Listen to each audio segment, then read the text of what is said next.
All right, Angelina, I've been thinking a lot lately about this idea that's been thrown around a lot. Be the hardest worker in the room. And I think for so long, especially in our culture, we tend to glorify talent. Like, oh, that person's just naturally gifted, or they're a genius. But what if that's not actually the secret sauce? Yeah, exactly, John. I totally get what you mean. It's almost like talent gets all the spotlight, right? We see these people who just seem to effortlessly excel, and we think, wow, they were just born with it. But honestly, when you dig a little deeper, you often find that behind that natural talent is an incredible amount of sheer relentless effort and discipline. It's like the iceberg analogy, you only see the tip. That's such a great point, the iceberg. Because it's true, you don't need to be the most talented person in the room. You really just need to be the most disciplined. And I think that's a huge shift in perspective for a lot of people. It takes away that excuse of I'm not good enough or I don't have the natural ability. It puts the power back in your hands. Absolutely. Talent can impress for a moment, it can grab attention, but effort? Effort transforms. It's the difference between a flashy start and a marathon finish.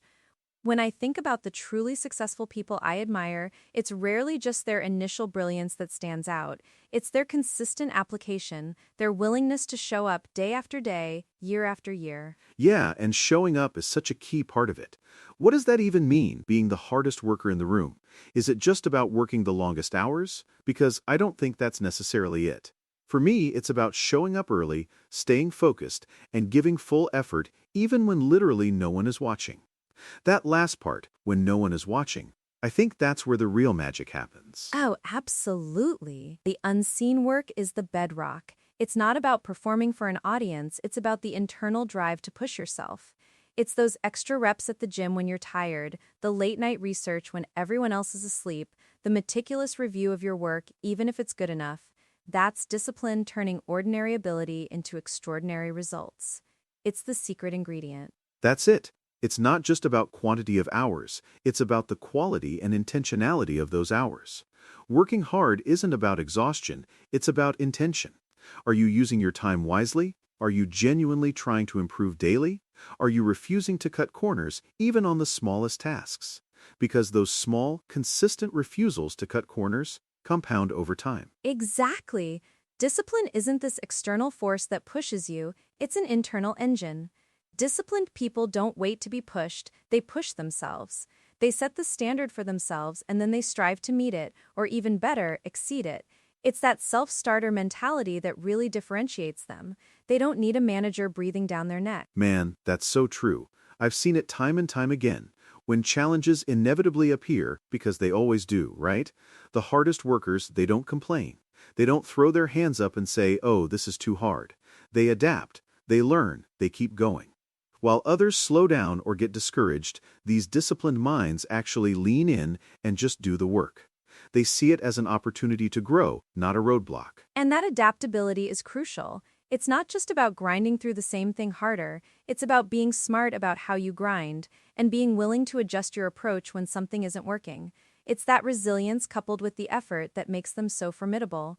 They don't just hit walls, they figure out how to climb over, tunnel under, or go around them. Yeah, and I think one of the biggest, maybe underrated, benefits of being the hardest worker is how it builds confidence. Like genuine, rock-solid confidence. You know you've earned your progress. You trust yourself under pressure because you've put in the hours, you've trained when it was uncomfortable. It's not a hollow confidence. It's built on a foundation of tangible effort and self-reliance. That's such a profound point, John. It's not just about the external validation or the results, though those are great. It's the internal feeling of knowing you did the work. You didn't rely on luck or someone else's generosity, you relied on your own commitment.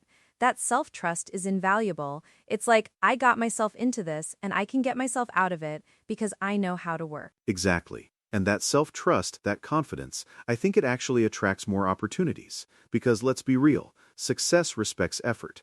Opportunities follow those who are prepared, not those who are just waiting for something to fall into their lap. When you consistently show up prepared, ready to contribute, people notice. They might not say anything, but they see it. They absolutely do. It's like the universe has a way of rewarding diligence. If you're always the one who delivers, who takes initiative, who goes the extra mile, you become indispensable. And then when that big project comes up or that promotion opportunity, who do you think they're going to turn to? Not the person with the most potential, but the person with the most proven track record of getting things done. It's so true. And what I love about this concept is that you don't even have to announce your work ethic. You don't have to walk into a room and say, "Hey everyone, I'm the hardest worker here." That just sounds obnoxious, frankly. Let it show in your results. Let it show in your growth. Let it show in your consistency. Those are the loudest statements you can make without saying a word. Right? Actions truly speak louder than words in this arena. Imagine someone who consistently delivers high-quality work, always hits deadlines, and is always improving. You don't need them to tell you they're dedicated. You see it in everything they produce. That kind of quiet competence is far more impressive and sustainable than any boast. Absolutely. It's a humble power, I think. And it really boils down to one simple, powerful goal every single day. Walk into every room with one goal. Outwork yesterday's version of yourself. Forget everyone else, forget the competition for a second. Just be better than you were yesterday. That's a controllable factor, and it's a constant upward trajectory. That's such a freeing perspective, actually. It removes the pressure of comparing yourself to others, which can be so detrimental. Instead, it focuses on self-improvement, which is the only truly productive comparison. If you're consistently outworking yesterday's you, imagine where you'll be in a month, a year, 5 years. The cumulative effect is just incredible. It really is. And that's why, when it all comes down to it, discipline, not luck, makes you unstoppable. Luck can give you a momentary boost, sure, it can open a door, but discipline is what walks through that door, builds something incredible, and keeps going, no matter what. It's the engine that never quits. Preach, John! That's the ultimate takeaway. You can't control luck, but you can absolutely control your discipline.